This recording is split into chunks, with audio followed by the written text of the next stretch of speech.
Bienvenue à la grande édition de 9TV, voici les titres de ce journal. Lancement ce matin de nouveaux centres d'appel juridique dénommés Hakeo Kunafoni pour faciliter l'accès à la justice par le ministre de la Justice et des Droits de l'Homme.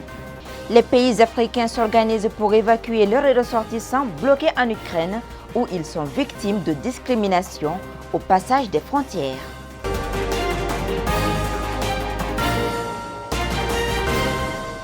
Mesdames et messieurs, bonsoir et merci de nous rester fidèles pour vous informer. Le ministère de la Justice et des Droits de l'Homme, garde des Sceaux, avec l'appui technique et financier de l'USAID, a procédé au lancement des nouveaux centres d'appel juridique Hakeo Kunafoni, un centre d'appel permettant à faciliter l'accès à la justice.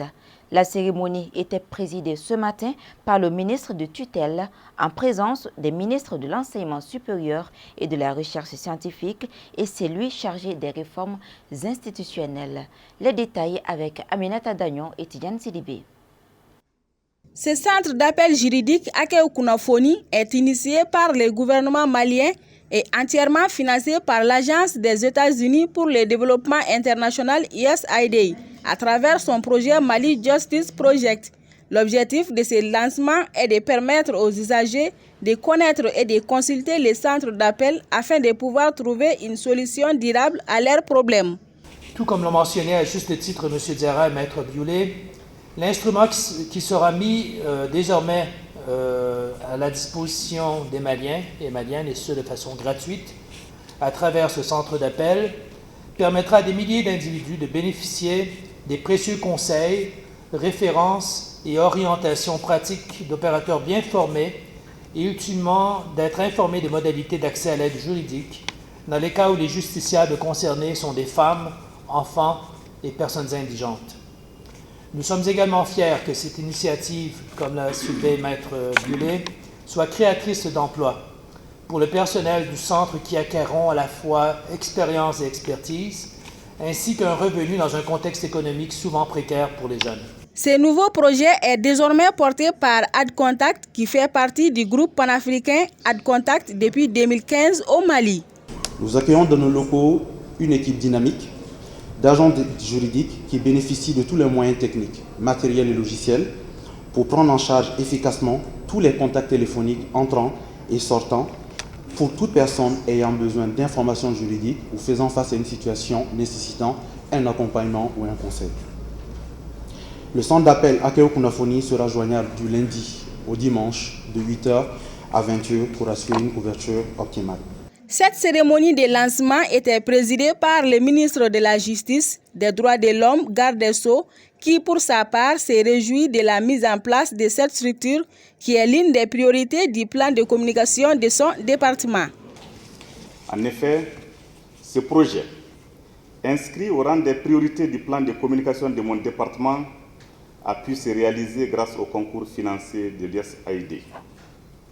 Il traduit l'engagement volontariste du ministère de la Justice et des Droits de l'Homme de mettre les outils techniques et technologiques au service de la communication en vue de favoriser un accès universel à la justice, mais aussi de renforcer l'offre de services publics de la justice pour nos concitoyens.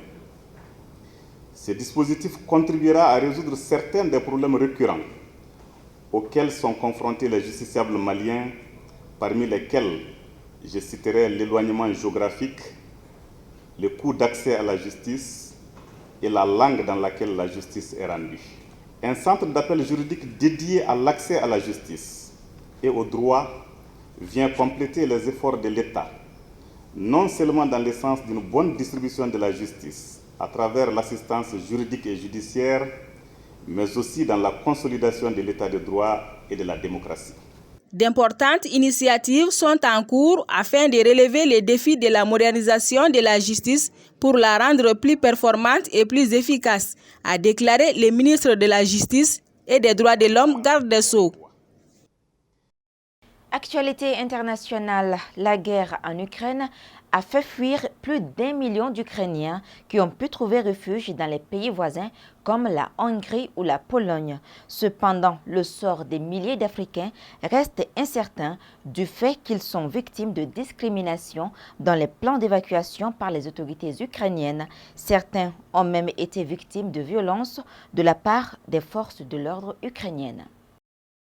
Les pays africains multiplient les efforts pour rapatrier leurs ressortissants en Ukraine. Un premier groupe d'étudiants ghanéens, au nombre de 17 personnes, sont arrivés à Accra ce mardi. Selon le Sénégal, une douzaine d'ambassades africaines mutualisent leurs moyens et leurs efforts pour améliorer l'accompagnement de ces ressortissants, qui étaient plus d'une dizaine de milliers de personnes. C'est également le cas de la Côte d'Ivoire. L'ambassadeur de Côte d'Ivoire en Allemagne, valable pour la Pologne, a été chercher en personne ses concitoyens qui, de la Pologne, seront conduits en Allemagne pour leur prise en charge.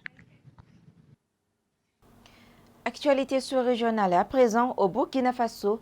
Au lendemain de son investiture, le président de la transition, Paul-Henri Damiba, demande un audit général de l'administration publique.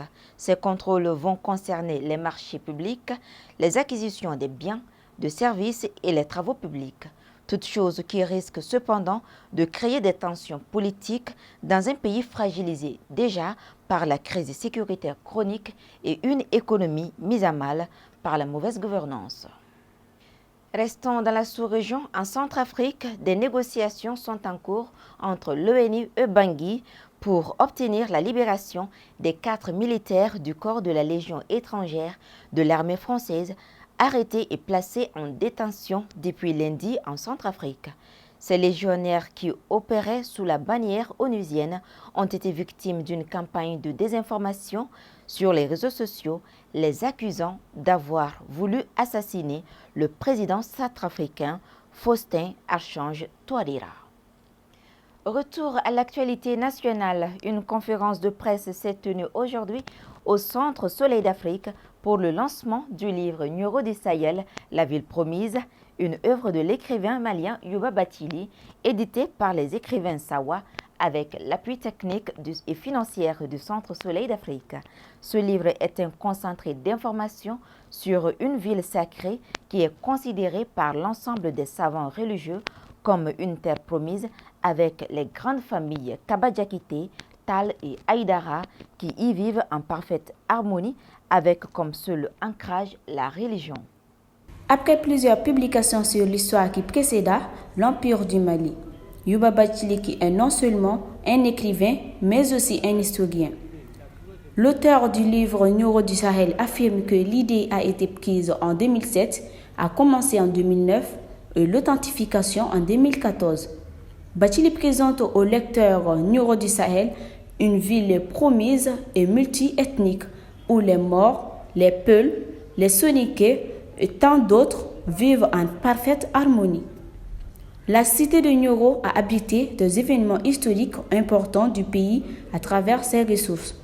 C'est une ville qui a eu jadis, dans le passé, une vie économique avec plein d'essor, une vie commerciale très développée, mais aujourd'hui qui a été réduite à une petite ville à cause des découpages qui ont réduit considérablement la force de cette ville et des découpages, des démembrements qui ont rendu la ville en une petite ville.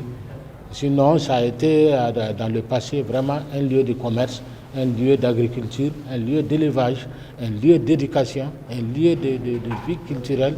Nioro a toujours été un lieu de pèlerinage pour ceux qui veulent, par exemple, aller pour la procréation ou bien qui veulent aller se recueillir sur les tombes des érudits, des gens qui veulent apprendre le Coran.